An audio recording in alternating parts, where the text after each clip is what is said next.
But the Urus isn't just about raw power. It boasts a luxurious interior with premium leather, Alcantara, and carbon fiber accents.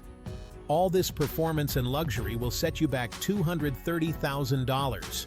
But hey, if you're in the market for a supercar that can also handle your grocery runs, this is it.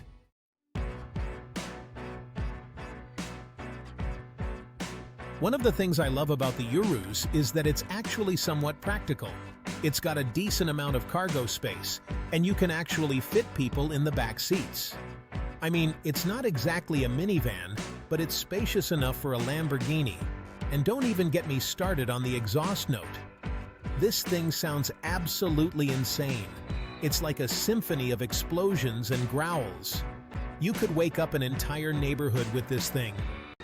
So if you're looking for a luxurious SUV that can turn heads and blow your mind, the Lamborghini Urus is definitely worth a look.